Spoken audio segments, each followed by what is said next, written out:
Halo Sobat IPS, di podcast kali ini kita akan bertemu langsung dengan narasumber yang sangat luar biasa. Sebelum itu izinkan memperkenalkan diri, saya Abdul Basit sebagai host pada episode kali ini. Pada episode kali ini sangat spesial karena kita akan membahas suatu pulau, yaitu Pulau Kalimantan, yang berperan sebagai paru-paru dunia, sekaligus bagaimana kearifan lokal masyarakat turut menjaga kelestariannya. Di tengah isu perubahan iklim dan deforestasi yang makin kompleks, kita perlu belajar dari nilai-nilai dan tradisi lokal yang selama ini menjadi benteng pelestarian alam.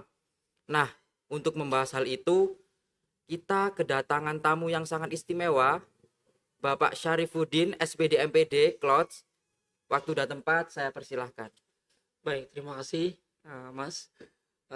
Saya sangat bahagia sekali berkesempatan berbagi informasi apa yang kami bisa bagikan hari ini di podcast IPS di UNESA ini berkaitan dengan ini ya, deforestasi hutan Kalimantan. Nah, Kalimantan ini julukannya adalah paru-parunya Paru-paru dunia. dunia ya. Dunia ya. Kenapa demikian ya? Karena memang hutan di Kalimantan itu terluas ya. Kalau kita lihat itu datanya dari badan dari BIG ya, Badan Informasi Geospasial, itu dari tahun 2005 kalau nggak salah itu sudah di 45, sekian juta hektar ya.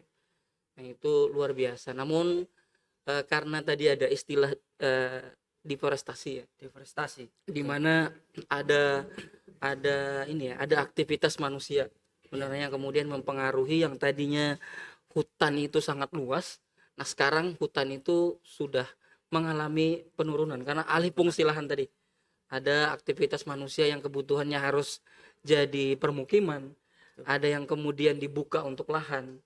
Hingga saat ini data terbaru sih 2023 dari BIG tadi itu sekarang sudah turun dari 31,10 juta hektar. Jadi luar biasa ya. Maksudnya perjalanan dari 2005 sampai sekarang ini penurunan luas hutannya cukup signifikan ya. Karena tadi deforestasi tadi sangat mempengaruhi. Di sisi lain manusia harus melanjutkan kehidupan tadi, baik itu merubah lahan untuk perkebunan. Apalagi di Kalimantan ini terkenalnya ada tambang, ada sawit ya yang besar-besar. Ya, Dan itu dia mengelola hutan tadi. Namun uniknya tadi dibungkus kearifan lokal. Kalimantan itu salah satu suku yang terkenal adalah suku Dayak, di mana dia sangat erat sekali hubungannya dengan alam. Jadi suku inilah yang kemudian tadi dengan kearifan lokalnya menjaga hutan-hutan yang disebut sekarang hutan adat, Mas. Hutan adat. Namanya hutan adat. Salah satu yang kemarin baru saja kami kunjungi dengan mahasiswa pendidikan IPS di ULM, itu kami melakukan kuliah kerja lapangan. Salah satu desa namanya Loksado di Kabupaten Hulu Sungai. Itu kami melihat bagaimana kedekatan suku Dayak tadi dengan lingkungannya. Jadi benar-benar Dayak itu kalau mengelola lingkungan, mengelola hutan itu tidak tidak berlebihan. Jadi dia hanya mengelola apa yang dibutuhkan hari ini. Kalau hari ini diperlukan untuk makan cukup katakanlah cukup satu bakul ini ya. Jadi cukup mengambil hasil hutan itu cukup segitu aja. Sehingga dia ya betul sekali. Sehingga sampai saat ini masyarakat Dayak di Loksado itu mampu mempertahankan keberlangsungan hidupnya. Di tengah di daerah-daerah lain mungkin ada yang udah kesulitan ini ya. Kesulitan pengelolaan hutan, tapi masyarakat Dayak di sana masih mampu sampai saat ini bertahan dengan baik. Kemudian isu perubahan iklim. Nah, kebetulan kami juga meneliti di daerah itu tidak ada dampak yang terlalu signifikan perubahan iklim ini terhadap penghasilan hutan di sana, hasil hutannya. Ada ciri khasnya itu kalau di Loksado namanya kayu manis. Yang buat kalau di makanan itu yang kayu manis. Oh iya. Nah, itu dibuat makan itu banyak. Juga, ya. Nah, itu banyak di desa Loksado itu. Dan kami melihat tidak ada gangguan atau dampak yang signifikan perubahan iklim terhadap produktivitas hutan itu. Jadi sangat sangat luar biasa sih kearifan lokal yang terbentuk tadi di Kalimantan itu untuk menjaga hutan. Namun di sisi lain juga ada aktivitas manusia yang tadi merubah lingkungan hutan tadi jadi lahan produktif lah ya. Produktif. Diubah jadi permukiman, diubah jadi tadi lahan sawit sehingga dia jadi alih fungsi lahan. Nah, sehingga bisa kita simpulkan sekarang fungsi paru-paru hutan itu paru-paru tadi ya sebagai paru-paru dunia itu mulai mulai menurun ya fungsinya. Menurun Bahkan ya, bisa mungkin kita katakan terancam ya kan? terancam. Terancam. Mungkin ya, yang kita alami sekarang pemanasan global ya kan, lapisan ozon menipis itu kan salah satunya bentuk dari kurangnya lahan hutan yang tadinya berfungsi untuk menahan karbon itu ya. Ya. Kemudian karena tadi yang menahan karbon hilang, jadinya dilepaskan lagi ke udara sehingga tadi dampaknya sudah kita rasakan sekarang. Seperti itu sih Mas, gambaran ini ya, gambaran umumnya. Tadi kan Pak Syarif sudah menjelaskan seberapa penting posisi hutan Kalimantan untuk menjaga Ya, keseimbangan lingkungan global ya. betul. Bukan Indonesia lagi ya, Ya, global. Karena global. hutan Kalimantan bisa kita lihat itu sangat luas sekali. Betul. Mungkin di sini saya akan Mhm. menanyakan mengenai tantangan utama. Kan Oke. Bapak sebagai dosen Iya, di ULM ya, iya betul. yang biasanya melakukan penelitian Iya. ataupun bisa berinteraksi dengan masyarakat dan juga mengetahui kearifan lokalnya. Mhm. Bagaimana tantangan utama yang dihadapi hutan Kalimantan tersendiri, baik dari sisi ekologis maupun sosial? Baik, menarik nih Mas pertanyaannya. Jadi kalau kita bicara tantangan tadi ya yang paling utama adalah bagaimana mengontrol aktivitas manusia ini ya. Karena sebenarnya tadi karena semakin ke sini kan semakin berkembang ya. Iya. Teknologinya ya kan. Kemudian dari teknologi kebutuhan manusia semakin ke sini juga semakin apa namanya? Semakin banyak gitu Ya, ya. semakin Sementara banyak, lahan tadi semakin sedikit. semakin sedikit. Ya, Sehingga betul. hemat kami dari beberapa riset dan juga beberapa kegiatan yang pernah kami lakukan di lapangan khususnya di Kalimantan Selatan ya. Kalimantan Selatan maka perlu tadi adalah mengontrol kegiatan-kegiatan yang tidak bertemakan berkelanjutan. Hanya misalnya pembangunan dari kalau segi pemerintah pembangunan sebaiknya ke depan sudah dipikirkan bagaimana pembangunan ini berkelanjutan. Jadi memperhatikan dampak ke lingkungannya. Oh, Iya. Nah, kemudian dari segi masyarakat, sebenarnya masyarakat kalau di daerah kota itu masih ini ya, masih apa namanya, masih menjaga lah ibaratnya dengan lingkungannya. iya. Namun perlu mungkin lebih lebih apa namanya, lebih memperhatikan tadi seperti yang dilakukan oleh salah satu suku yang ada di Kalimantan tadi yang terkenal di suku Dayak itu membiasakan mengambil sumber daya alam, mengolah sumber daya alam itu secukupnya. Secukupnya. Iya, secukupnya sehingga tadi cadangan-cadangan dari alam itu bisa bertahan untuk generasi-generasi yang akan datang. Nah, sejauh ini juga dari apa yang kami lakukan penelitian, kalau di Banjarmasin itu identiknya sungai, kemudian identiknya lahan gambut. Ya, pernah dengar ya Mas ya? Gam- Lahan gambut. Nah, lahan gambut ini kan mudah terbakar dia. Oh, ya. Dia lahan gambut tuh kandungan organiknya hampir 50 sentian tebalnya, kandungan organik aja itu. Jadi kalau terbakar, api di atas, apinya akan menjalar ke bawah dan menyebar. Ya, itu hemat kami juga ke depan aktivitas pembukaan lahan itu dikurangi yang membakar. Oh, iya. Nah, membakar kalau bisa menggunakan kalau sekarang sudah canggih ya banyak alat ya. Iya, banyak alat. Jadi bisa menggunakan alat itu untuk membuka lahan. Jadi aktivitas-aktivitas manusia yang merugikan lingkungan atau kemudian dirasa nantinya akan berdampak kepada lingkungan, maka hemat kami itu mulai dibatasi, dialihkan ke kegiatan yang berkelanjutan. Seperti itu mungkin Mas, yang bisa kita sekarang canangkan dari beberapa hal yang sudah kami coba teliti. Baik. Sangat membuka pemikiran baru ya. Terus eh, tadi kan sudah disebutkan mengenai bentuk-bentuk kearifan lokal Betul, seperti memanfaatkan alam dengan secukupnya gitu. betul. Apakah ada eh, cara lain untuk mempertahankan sumber daya tersebut selain itu? Apakah ada Hmm. adat-adat tersendiri selain itu mungkin? Oke, kalau berkaitan dengan adat istiadat di Kalimantan sendiri, selain suku Dayak tadi ada suku Banjar ya. Kalau di Kalimantan Suku Selatan Banjar. ada suku Iya. Banjar, orang Banjar kalau orang bilang. Nah, Banjar ini identiknya itu kehidupannya sungai. Sampai saat ini sih kegiatan sungai atau maksudnya aktivitas manusia dengan lingkungannya yaitu di sungai itu masih bergantung besar ya. Iya. Di aktivitasnya tergantung pada sumber daya yang tersedia di sungai. Kayak nelayan, kan kemudian kegiatan-kegiatan di lahan gambut tadi yang bertani, kemudian ada kebun jeruk, pisang dan sebagainya, perkebunan lah ya. Iya.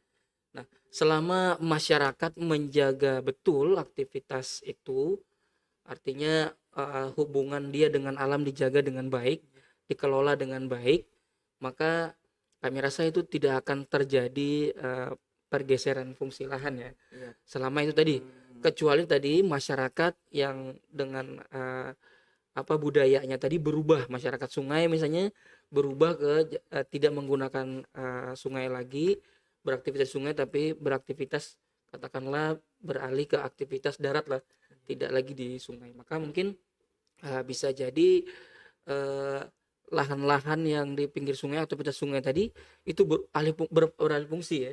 Bisa jadi permukiman kah tadi atau jadi perkebunan sawit. Kalau sawit itu kan agak ini juga ya. Dia banyak perlu air sawit itu. Jadi kalau dia berada di lingkungan yang ini dia akan punya dampak lah pada masyarakat. Jadi hemat kami ada kalau upaya dari segi kearifan lokal ini harus dijaga oleh generasi-generasinya. Memang sejauh ini kami lihat kalau di Banjarmasin rata-rata masyarakat yang masih menjaga erat adat istiadatnya itu mungkin umur 30-an ke atas ya. Untuk generasi di bawahnya itu udah modern nih. Udah modern. Udah ya ada yang kuliah, kemudian misalnya di Banjarmasin tuh kan WLM ya. Iya. WLM di Banjarmasin tuh ada dari kabupaten lain nih. Nanti dia nggak pulang. Sehingga kan adat istiadatnya nanti kemungkinan pasti akan lambat laun hilang ya. Iya, lambat Karena laun tidak hilang. ada penerusnya. Nah, itu sih yang dikhawatirkan ke depan kalau adat istiadat itu tidak dijaga dan diwariskan dengan betul ya. Karena itu sudah adat istiadat kayak ada suku Dayak, suku Banjar itu benar-benar menyatu dengan alamnya. Iya gitu sih Mas, kalau hemat kami seperti itu. Baik, mungkin selanjutnya ini mengenai kan di sana masih banyak sekali adat istiadat ataupun Betul, kearifan lokal untuk yang dijaga atau betul, dilestarikan ya Pak. betul. Terus apakah sempat ada misal industri atau hal-hal yang modern yang masuk, apakah itu dapat bertentangan atau pernah atau tantangannya apa gitu? Apakah ada penolakan atau diterima tetapi dengan prasyarat tertentu gitu? Kayak misal Oke, kemarin industri. kan yang di Kalimantan Timur itu ya, Oke. ibu kota baru itu kan Hmm, perlu perlu dengan tanggapan opini dengan masyarakat iya, Kalimantan dengan masyarakat sini gitu. iya. Menurut Bapak bagaimana? Oke, kalau bicara dari segi industri ya, industri yang masuk gitu ya. Industri yang masuk. Mungkin kalau industri apa dulu nih? Kalau yang kayak perusahaan-perusahaan besar gitu ya. Iya. Kalau perusahaan-perusahaan besar sih sejauh ini ya yang banyak yang banyak menggerogoti hutan itu pastinya aktivitas pertambangan, Iya, pertambangan. pertambangan dan perkebunan sih yang banyak. Nah, jadi kalau di Kalimantan Selatan tuh setahu saya di Tanah Bumbu. Kebetulan saya orang Tanah Bumbu, jadi kalau di Tanah Bumbu itu kalau di searching di Google Earth ya, Iya. lihat Google Earth itu kan kita bisa melihat kondisi lahan 10 tahun silam ya. Kita Oh, bisa iya. mundurkan Google Earth itu. Jadi kalau melihat tahun 2025 dengan 10 tahun silam, itu akan terlihat sekali perbedaan vegetasinya. Jadi di tahun 10 tahun silam itu 2020-an ke bawah ya atau Iya. 2010, 2005 ya. Nah, itu vegetasinya masih sangat rapat. Itu hutan masih ini. Masih hijau gitu ya. Iya. Nah, memang sumber daya alamnya di bawahnya itu banyak batu bara. Nah, jadi ketika industri itu masuk tadi, perusahaan batu bara itu masuk, entah bagaimana itu ya, mungkin untuk apa namanya, pendapatan daerah. Namun terlepas dari itu, dari kacamata kami sebagai pendidik, melihat itu menjadi suatu hal yang sangat apa namanya, merugikan masyarakat sebenarnya ya. Iya. Namun masyarakat setempat juga ini juga menikmati hasil sumber daya alam di sana. Jadi memang menopang juga untuk kehidupan masyarakat. Namun kalau kita lihat dari segi jangka panjangnya, itu bekas tambang tuh kan udah nggak bisa ditutup lagi ya Iya, Mas ya. tidak bisa tutup. Setelah dikeruk sekian kilo kan atau sekian puluh meter ke bawah, itu udah nggak bisa ditutup lagi. Kecuali dialih fungsikan untuk apa gitu ya. Atau mungkin kalaupun ditanami mungkin akan 10 tahun 20 tahun ke depan baru pohon itu besar-besar lagi ya. Nah, sejauh ini sih kalau teman-teman bisa ini lihat nanti di Google Earth, itu sudah sangat parah sekali lingkungannya. Jadi begitu tadi lahan itu dikelola dengan apa namanya, dikelola atau dieksploitasi dengan maksimal ya, tidak dengan ininya tadi, maka akan merugikan masyarakat itu sendiri sebenarnya. Jadi daerah itu sekarang langganan banjir karena air hujan kan udah nggak ada yang nopang ya. Nggak ada Maksudnya yang nopang. harusnya kan tumbuhan-tumbuhan itu yang menjadi penopang air hujan itu sebelum kemudian mengalir ke sungai atau ke laut gitu kan. Nggak, itu hilang dan sekarang jadi tempat ini ya, bencana khususnya banjir. Kalau longsor jangan ditanya lagi, kalau Iya, gundul iya, kalau otomatis gundul kalau langsung. hujan musim penghujan itu pasti longsor. Itu sih yang sempat kami bisa bisa kasih gambaran kalau industri yang besar-besar ya. Itu sih mungkin. Baik. Tadi kan Bapak menyebutkan kalau anak-anak muda di sana itu lebih Mhm. memilih merantau ya untuk Ya, kuliah, kerja ya, gitu. Kalau ya, kebanyakan betul. kuliah atau kerja? Sejauh ini sih kalau kita melihat dari mahasiswa ULM kebanyakan berarti dia kuliah ya. Kuliah. Iya, Oke. ribuan mahasiswa setiap tahunnya itu dari beberapa kabupaten yang ada di Kalimantan Selatan itu tujuannya ke ULM. Kan Bapak sebagai dosen ULM yang Betul. sering mungkin mendapati mahasiswa yang dari perantauan Mhm. itu karakteristik mereka apakah masih memiliki empati terhadap kearifan lokal yang Oke.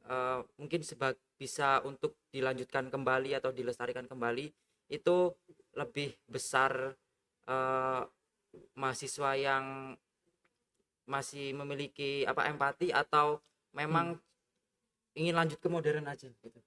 Oke. Kalau melihat karakter mahasiswa ya, Iya, ya, selama mengajar, ketika mereka dikasih wawasan ya, kebetulan di kami itu di jurusan pendidikan IPS iya, FKIP ULM ini mata kuliah itu manusia, tempat dan lingkungan. iya. Nah, jadi kan manusia, tempat dan lingkungan ini mengikat yang tadi ya, Iya, saling mengikat, mempengaruhi. saling mempengaruhi. Manusia dipengaruhi lingkungan, lingkungan juga sangat dipengaruhi oleh Manusia. manusia. Jadi ketika di mata kuliah ini memang kami pertama kasih materi ya, wawasan ya, bagaimana kedekatan manusia tadi dengan lingkungan. Kemudian kami juga memberikan kesempatan ke mereka untuk observasi agar mereka benar-benar melihat kondisi di lapangan tuh seperti apa. Nah, dari mata kuliah ini kalau kami melihat kebanyakan manusia mahasiswa yang sudah dapat mata kuliah ini mereka jadi empatinya tinggi. Empatinya tinggi. Iya, Iya, betul. karena tadi dia udah tahu gitu ya, secara teori, kemudian implementasinya di lapangan dia juga melihat sendiri, wah ini kalau ke depan kalau bukan generasi kita yang peduli, mungkin anak cucu kita akan warisi air yang keruh gitu ya, Air yang keruh atau gitu. mungkin udara yang udah tidak enak lagi Iya, dihirup. Nah, jadi kami menyimpulkan mereka cukup tinggi empatinya, dan harapan harapan kami ketika empatinya udah tinggi, mereka bisa balik, mereka bisa bangun kembali daerahnya, kemudian adat istiadat tadi kembali di ini ya, kembali apa namanya, dijaga. Iya, gitu sih iya. sebenarnya. Betul apa yang dikatakan sama Bapak Syarif ya. Kalau dari saya sendiri juga Hmm, sebelum datang ke Surabaya ini oke. juga empati saya untuk mempertahankan adat gitu kan Iya, itu betul. sangat nol karena ya mungkin pengetahuan Iya, di betul. SMP, SMA itu masih kurang, dan betul. di tingkat perguruan tinggi ini mungkin digali lebih dalam lagi ya untuk Betul. berpikir kritisnya gitu ya Iya. Pak. Oke, mungkin selanjutnya ini peran lembaga sebagai Oke. dosen ataupun Mhm. universitas ya, Lambung Mangkurat Iya. itu dalam membangun kesadaran lingkungan, Oke. mungkin dalam penelitian Mhm. atau observasi gitu mungkin. Iya. Kalau peran daripada jurusan IPS sendiri ya Iya, di FKIP ULM ini, kami berupaya terutama untuk visinya kami menopang pedagogik ya pedagogik. Iya. tentang lingkungan, wawasan lingkungan ya, kearifan lokal lah gitu ya. Nah, jadi jangan sampai generasi-generasi putra-putri Kalimantan itu tidak memahami adat istiadat mereka. Karena itu value ya buat mereka bawa keluar Kalimantan dengan membawa budaya mereka, dengan menceritakan aktivitas kebudayaan sangat beragam sekali di Kalimantan, dari keunikan sungainya, lahan gambutnya ya kan, pengelolaan kearifan lokalnya, pengetahuan kearifan lokalnya. Nah, itu harapannya eh, kami melalui program studi ini, mahasiswa yang kemudian kuliah di kami ini terbuka pikirannya tadi dan bisa mengimplementasikan apa yang kami ajarkan. Nah, melalui penelitian kami juga membagi di program studi itu ekspertis dosen-dosennya ya. Kebetulan saya di bagian ekopedagogik, bagian lingkungannya.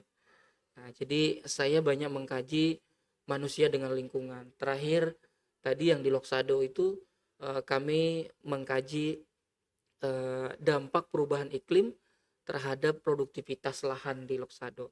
Ternyata itu hasilnya tidak signifikan karena tadi masyarakat mampu mengatasi itu dengan baik gitu ya di sana dengan wawasan kearifan lokalnya menjaga alam gitu. Kemudian kalau kami juga sering melakukan pengabdian bersama mahasiswa ke apa namanya ke sekolah, ke guru-guru.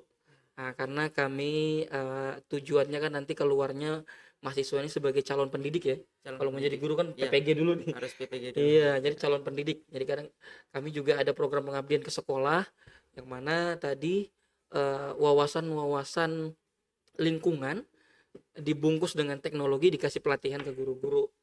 Nah, itu kami lakukan juga ya. Penelitian, pengabdian itu juga kami lakukan.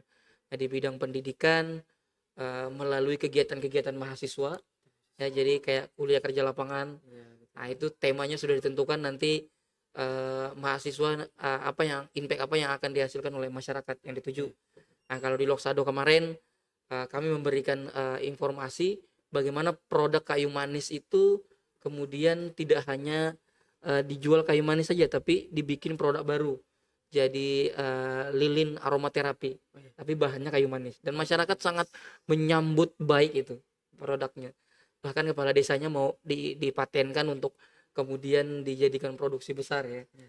Nah, itu salah satu cara kami hadir dari jurusan pendidikan IPS ini dari ULM untuk menjaga tatanan tadi lingkungan dari perspektif pendidikan. Gitu mungkin ya. Dari kacamata pendidikan kami Kacamata hadir pendidikan. dalam celah-celah yang seperti itu tadi. Gitu, Mas. Baik. Kita juga sebagai mahasiswa membutuhkan apa namanya, inovasi-inovasi untuk menjaga kearifan atau kelestarian budaya gitu kan ya. Eh, Apakah ada Hmm. selain dari mahasiswa sendiri, Iya. mungkin dari masyarakatnya sendiri Hmm. menciptakan suatu produk untuk Oke. yang Hmm. pengelolaannya itu dari sumber dayanya. Jadi Oke. untuk yang berkelanjutan gitu. Apakah ada, Pak? Di Banjarmasin ya, yang saya Iya, tahu di Banjarmasin Banjarmasin boleh. kalau produk dari hasil sumber daya alam itu ada namanya topi purun. Topi purun. Topi purun nanti boleh di searching tuh ya, topi Itu purun. bahannya dari apa? Tanaman purun. Jadi tanaman Purun. itu tumbuhnya di lahan basah, Oh, lahan lahan yang basah. tergenang lah ya, lahan tergenang. Ya tumbuh ada di daerah kami itu di Banjarmasin, sorry di Kabupaten Banjar. Kalau pernah dengar Pasar Terapung Lok Baintan, pernah dengar Terapung. ya? Nah, Pasar Iya, Terapung kan dikenalnya Banjarmasin itu ya. iya. di Kalsel Pasar Terapung Lok Bainten yang jadi floating marketnya kan. Iya. Nah di sana di desa Lok Bainten itu dia penghasil itu, dia ada pengrajin purun. Iya, yang sumber daya alamnya banyaknya di situ juga. Jadi mas itu sangat ini ya, kalau kita bicara berkelanjutan itu bisa kita katakan berkelanjutan ya, karena mana itu hasil sumber daya alam kemudian dikelola oleh masyarakat dengan pengetahuan kearifan lokalnya, kemudian dijual gitu, diperjualbelikan untuk ini. Kemudian produk lain yang dulu kami sempat ikut juga ini dulu penelitiannya Prof. Desi Arisanti. Beliau menciptakan satu produk tapi masyarakat ya yang ini kan. Jadi sumber daya alam kebun pisang itu dijadikan produk baru berupa keripik dan dodol. Keripik pisang sama dodol pisang. Jadi khasnya Pasar Terapung Lok Baintan. Itu luaran penelitian beliau saat itu. Jadi itu juga dikelola masyarakat sekarang. Diklaim oleh masyarakat. Itu juga masyarakat. Mungkin produk lainnya kalau kami di Banjarmasin sendiri sasirangan. Itu juga ciri khasnya Banjarmasin yang juga itu berkelanjutan ya. Meskipun khas yang yang aslinya sasirangan itu diolah pewarnanya tidak menggunakan pewarna kimia ya. Namun berjalannya waktu ada juga sih yang menggunakan itu. Cuman yang aslinya tadi itu sangat ramah lingkungan. Jadi itu juga potensi-potensi berkelanjutan sih juga untuk dipertahankan. Ya, sangat luar biasa inovasi dari masyarakat lokal ya untuk mempertahankan sumber daya alamnya. Iya. Sebelum penutup, mungkin ada closing statement untuk para mahasiswa yang menonton podcast kali ini. Bapak, untuk bagaimana cara motivasi untuk mahasiswa untuk menjaga kearifan lokal, lebih membuka pandangannya untuk memajukan kampungnya, mungkin yang lagi merantau gitu. Betul. Bagaimana menjaga atau mengintegrasikan nilai-nilai lokal itu untuk dapat dipertahankan. Silakan Bapak. Baik, closing statementnya ini ya. Closing statementnya. Oke, buat teman-teman mahasiswa dimanapun ya, yang pertama, budaya kalau bukan kita siapa lagi gitu kan ya yang meneruskan. Sebagai mahasiswa tentu derajatnya tinggi daripada siswa tadi, karena mahasiswa ini seyogyanya kita di tahap mengimplementasikan. Jadi kita belajar namun kita langsung implementasikan, bukan hanya jangan hanya belajar saja memperkaya ilmunya tapi tidak mengimplementasikan. Nah, hemat kami sebagai generasi muda, belajar dan implementasikan, pertahankan tadi budaya masing-masing. Itu mungkin Mas. Sangat luar biasa pesan dari Bapak Syarifuddin. Kita di dalam perkuliahan tidak harus belajar dalam kelas ya Pak. Betul. Harus langsung terjun ke lapangan, bagaimana kita menerapkannya langsung, berinteraksi langsung untuk menjaga pelestarian budaya atau kearifan lokal. Wah, sangat luar biasa sekali ya Pak podcast pada hari ini. Banyak pembelajaran yang sangat berharga yang dapat kita ambil di podcast kali ini.